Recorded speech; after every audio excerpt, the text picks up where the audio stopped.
good product where people can see it. We're going to talk about that coming up. You are Locked On Wildcats, your daily podcast on the Arizona Wildcats, part of the Locked On Podcast Network, your team every day.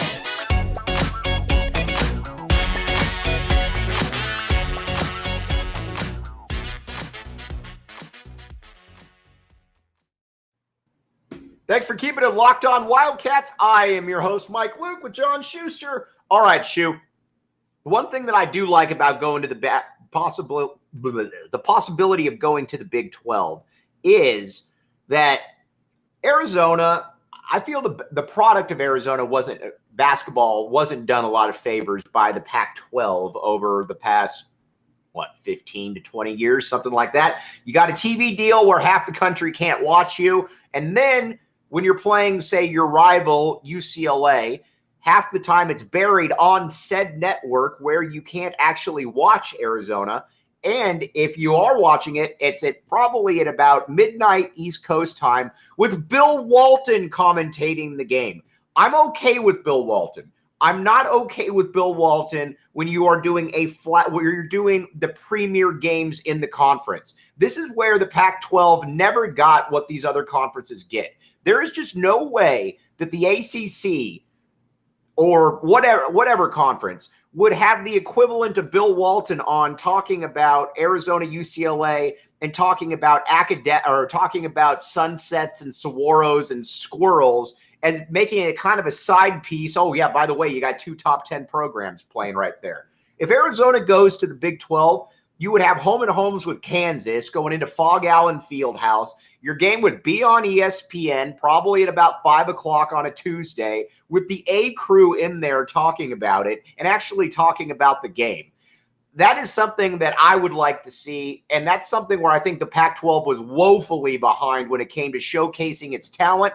And when it came to showcasing its talent, you're bringing in Bill Walton. I think behind the scenes, apparently USC had been threatening to move for a long time, and a lot of people in the conference probably figured they were just, mouthing off again and crying wolf. And maybe, just maybe, UCLA was a little bit more resistant to jump ship. And then last year, I think it was ESPN, on a Friday night at 9:30 Arizona time, UCLA, number 1 ranked Villanova played number 2 ranked UCLA. Nobody saw the game. And I am guessing that was maybe a straw that cracked the camel. Right. That UCLA said, you know what? USC's right. This Pac-12 stuff sucks. Right. And with Bill Walton, and I want to pick on Walton here. Walton's got his gimmick. But there are a lot of people who watch sports who are still kind of meat and potatoes guys. They like sports. Dick Vitale's his own shtick, but that shtick always talked. There was a little bit more respect about Dick Vitale. As sticky as he is, and as much as he overloved Duke, Vitale clearly loved college basketball and could go into a bunch of arenas and got treated like royalty, whether it was Duke or Villanova or Carolina or Kansas or Kentucky or wherever it was that he happened to go. Walton played off the joke, and ESPN allowed him to, and I think indirectly along the way, the Pac-12 was viewed as a joke. As a result of it, it kind of added to the Pac-12 isn't really legitimate narrative. Right. And Walton, while it wasn't Walton's fault, it's not his fault at all. That's his shtick. Yeah, it just kind of played into that. It was one of a bunch of things that played into that dynamic that didn't help Arizona. The bigger issue is that ESPN basically went back to USA Up All Night with Rhonda Spears.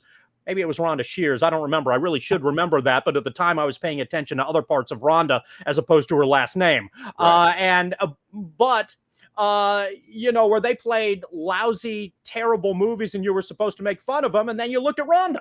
Right. And that was the joke that ESPN was playing with After Dark and, all that stuff. So it's kind of ESPN treated the Pac-12 like a joke. And the Pac-12 allowed that to That's occur. the key, is that they allowed themselves to be played like a joke. Just to get on ESPN, they allowed themselves to be played like a joke. And the joke to a little bit, it's fine to be made fun of to a little bit, to play along. That's all. That's fine. But at some point here, you gotta view yourself as legitimate as well. You can't be the foible all the damn time.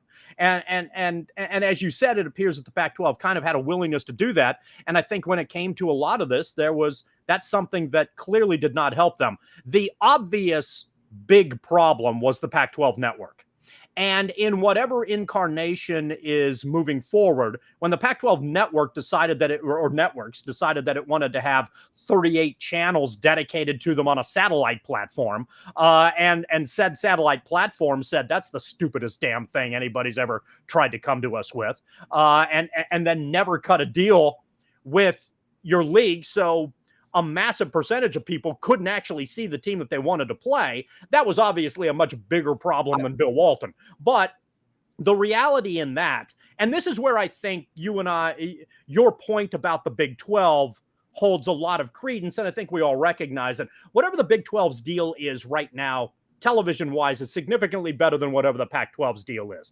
I believe there's reason that can change, and that the Big 12 isn't in a real good bargaining position necessarily going down the road as it stands right now, but right now, or as it stands in the future. But right now, they're better off than the Pac-12, which is why maybe they become more attractive. But I apologize for, generally speaking, getting tangential on this, because I know you want to talk about how that is a potentially really interesting dynamic that could be great for Arizona basketball, and I'm happy to move in that direction. And I think you hit the nail on the head on something that we're going to talk about here in just a minute. But first, let's talk about Rock Auto. Shu, you talked about Rock Auto the other day. I did do that. Tell the good folks about Rock Auto.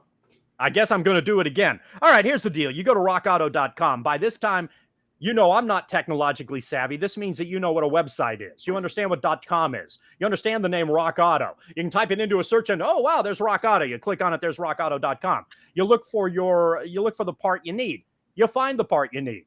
You price compare the part you need.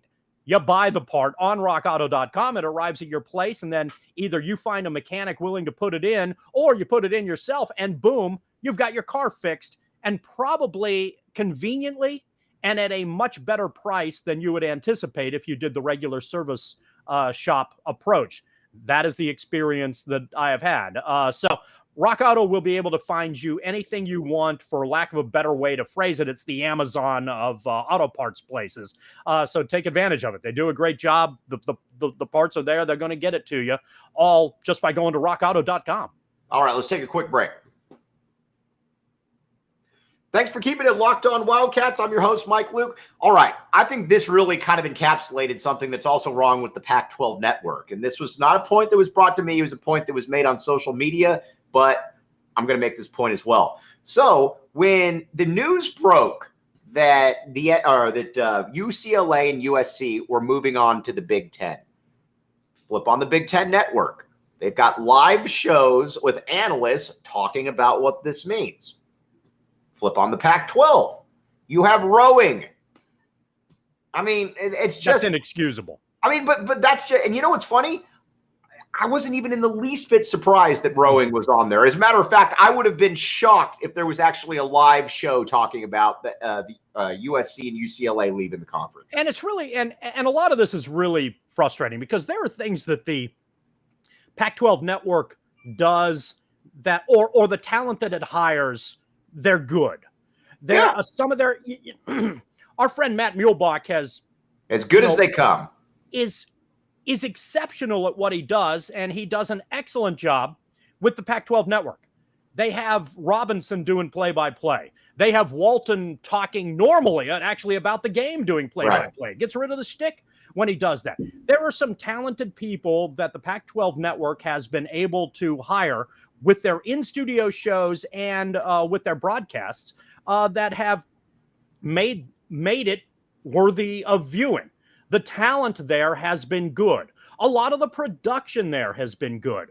But when it comes to in-the-moment decision-making, they lack, and the inability to get on multiple platforms is ultimately what hurts them. So when you see a situation like that, it clearly doesn't do them any favors. It makes them look amateurish, even though some of the people that they've hired to do the job, I think, have done a pretty good job.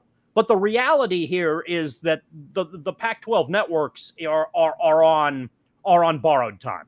Whenever that deal runs out, they're eventually going to shutter. I don't know if they're going to shutter next week or if it's going to be 4 or 5 years from now, but at some point that's done. And because the conference, in whatever incarnation it ultimately is, cannot favorably function with that kind of product. And so they're going to have to improve and enhance that significantly and have to figure out exactly how they're going to go about doing that. All right, so let's talk Arizona basketball then. First and foremost, how exciting would it be? Because, again, Arizona-UCLA, great rivalry, but and it's weird because I remember in the 90s, and I don't know exactly what happened there, but, when Jim Herrick had things rolling, a lot of people showed up to Pauley Pavilion to watch Arizona-UCLA. I don't know if that was just a couple years that I was watching. Maybe I was young, but it seemed that even when UCLA has been good, nobody shows up to their games. That's not the case with Kansas. So Arizona, Kansas, playing twice a year, once in McHale, one in Fog Allen. Yes, please. How exciting would that be? It'd be great.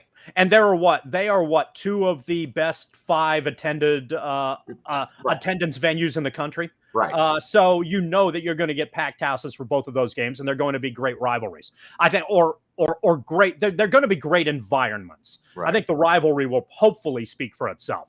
Right. And they're going to be games that you have to give attention to, which is a great thing too, and great for Arizona, and great for whatever conference that would include where that rivalry occurred.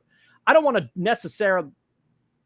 UCLA is frustrating, and the Pauley Pavilion thing is frustrating, but really at its core, UCLA and Arizona was a really good rivalry. But Oregon and Arizona was a fun rivalry too.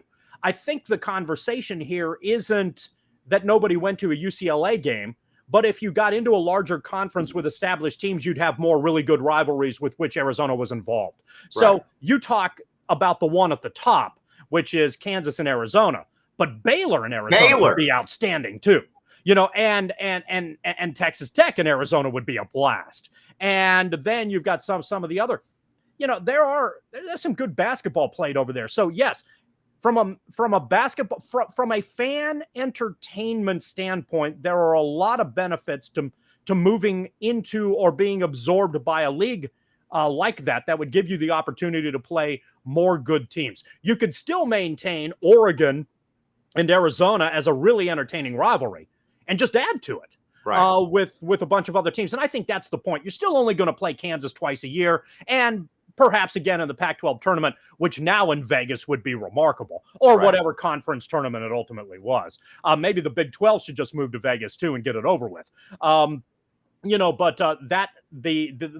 conference championships and the conference playoffs would be fantastic in that regard too. But you start trickling down a little bit and you see Arizona with some other really entertaining potential matchups. Well, and that really enhances the schedule. And from a fan standpoint, man, that's great TV. Well, I mean, so you got Arizona, you got Baylor, you got Kansas. By any measurement, probably 3 of the top 10 programs in the country. Let's talk about how deep that conference would be. But first, something that's deep, something that's strong is Built Bar. All right. Now, we're talking about the mountain schools possibly coming with Arizona. Arizona is going to like this because the mountain schools, especially Utah, they're going to hold their weight because of Built Bar. John Schuster made the point. It's not there's no way that it's a coincidence that Built Bar is based out of Utah. There's just no way. When you look at that Utah football front line, clearly there's a connection. So there you go. Get Built Bar. We'll be right back with you. Thanks for keeping it locked on Wildcats. I'm your host, Mike Luke. All right, Shu. I think what's also exciting though about the Big 12 is just kind of we talked about the 3, which would be their 3 marquee basketball entities. But then you go down into that second tier, and you're dealing with some really good basketball as well. People know what has become of Houston under Kelvin Sampson. Now, again, that could be something that is sustained with another coach. Maybe it's just Kelvin Sampson. Who knows? But right now, Houston is rolling. Their preseason top 5 next year. They got to the Elite 8 this past year. They're obviously very good. West Virginia, good basketball. Again, not great last year, certainly, but between John Beilein, Bob Huggins, they've been pretty good. Texas Tech, again, feels weird to say, but they were in the national title game just a few years ago. Texas Tech is an interesting team that has a lot of money and doesn't mind spending it. Right, exactly. And so that's exciting right there, I think, because there's going to be, because in the Pac-12, hell, look at what Jamie Dixon did with TCU in the matchup with Arizona. That's a great point. They're a middling, upper middling team in their current conference. Right. But you're right. There's a lot of, if you look at the teams up and down the line in what is currently the Big 12 versus what is currently the Pac-12, and let's include USC and UCLA just for conversation purposes, the Big 12 is a better league, and it's a deeper league. And Arizona being in that, I think, helps it. Right. So, and then you look at it, obviously, Utah, Colorado, and ASU don't bring a ton when it comes to basketball, but I don't really care about them because there's a lot of programs in the Pac-12 that don't bring a ton for basketball as well. I think as far as Arizona basketball goes, this would only increase their brand. I get people all the time that say, how would this affect Tommy Lloyd? How would this affect? I think that if Arizona's in the Big 12 when it comes to basketball, I don't think that there's any issue whatsoever that Arizona's going to have. I think the recruiting breach, the brand is national, and if anything, it's only going to be enhanced because you're on ESPN playing against big-time programs on a weekly basis that people can actually watch and see. Even if there are significant television issues in the future, I think the fact that Arizona is the Tommy Lloyd hire accidentally becomes such a big deal here, because I don't think, with Arizona's ability to get quality international talent doesn't really care about American TV deals if they're worried about where their family's playing. They're going to try to figure out a way to cobble together somehow. Doesn't matter if it's 8 a.m. there when they're watching a basketball game. It doesn't matter if it's 4 a.m. when they're watching a basketball game off some random feed that they find streaming. ESPN, Fox, TSN, who the hell, beIN Sports, Sky Sport, who the hell cares? They don't care. They're just going to figure out a way to find that, and that's perfectly fine. So Arizona's ability to be effective internationally, I think, isn't going to hurt it at all in terms of whether they're always going to play on ESPN or always going to play on Fox. I think it's going to be, one of those things where, we know Arizona's a brand. We like to play it there. The families are going to figure it out. And I think the team where this falls into that category is Gonzaga. Exactly. They're the WCC, and Tommy Lloyd, Mark Few were able to get whoever they really wanted internationally and later on domestically as well. We talk about how bad it is for the Pac-12 to have a game at 8 o'clock, which is, 10 or 11 o'clock East Coast time. Gonzaga plays after the Pac-12 does. Right. So, that's a great point. So, all of that, if Gonzaga can make that work, and I think they've largely made it work because of their international presence, I think Arizona with Tommy Lloyd is just fine in that regard, and I don't think their recruiting is going to be significantly hurt at all. I can't really remember the last time, though, that, again, in every Arizona basketball game, especially under Tommy Lloyd's fun, but I can't remember the last time getting, and maybe I'm just thinking back because it was that Salim Stoudemire crazy game, but just thinking about walking into Fog Allen and playing. Badass. I mean, there's nothing like, the only thing that comes even close to comparing to that is McHale, and we're obviously in McHale in the conference. And frankly, from Kansas's standpoint, I think Kansas finds this attractive as well, because Kansas would reverse that argument and say the only thing that compares with Fog Allen is McHale. Right. And we'd love to be going to games at McHale. That would be a great environment. It'd be a blast. I think both teams would relish that opportunity if it played itself out on a fairly consistent basis. I want to get your thought real quickly here from a general percentage standpoint, because you make an excellent case about this consolidation and how it would benefit collegiate basketball. When you look at it from a television standpoint or a contractual standpoint or an observational standpoint among either fans or pundits or whatever the case ultimately is. What's the percentage of the importance of what the SEC and Big Ten are doing to try to dominate college football versus the impact of men's college basketball? Oh, I mean, I think that that's a great question. I think the SEC and the Big Ten have made it known, or basically are making it known, that any good football program is going to be in our conference sooner or later. I think eventually, Clemson, Florida State, Miami probably end up in the SEC. I think Oregon and Washington probably end up in the Big Ten. That's what matters. I do wonder, though, if there's going to be this little kind of undercurrent by maybe the other two conferences to say, okay, we obviously want to be good in football, but we're really going to carve our niche in basketball right here. And how successful do you think, how beneficial do you think that ultimately is for both conferences if that's the direction they go? I think it works. I mean, again, you'd rather have football than basketball, certainly, but I've also never really bought into the theory that that basketball at its highest level isn't, can't be nearly as profitable as football. I get that it won't be, but I still think that if you look at the ACC. The ACC is an incredibly profitable conference. Guess what? There's one good football team in the ACC year in and year out. That's Clemson. When you think of the ACC, you think of Duke, you think of North Carolina, you think of, heck, they got 3 different schools in there now, Syracuse, Louisville, whatever. So I see a model there where you've got one really good team in Clemson in football and then a bunch of other dudes. But then in basketball, they excel and it seems to work for them. Okay, if they excel, and I know we're up against it here, so apologies. Would you try to consolidate the remnants of the ACC, many of which have also good basketball programs? Absolutely. Sign them up, bring them over here. I almost said, I can't even remember who's in what conference now because I almost said bring in Maryland. But but I know what you mean. Yeah, they're the Big Ten. There's a lot of good basketball teams in the ACC that, as you noted, don't necessarily have marquee football programs that might make a basketball strong consolidation even that much more interesting. All right, I'm just going to leave you all guys on this note. I don't care what anybody has to say. Big Ten basketball still sucks, and Big Ten football is overrated. For John Schuster, I'm Mike Luke.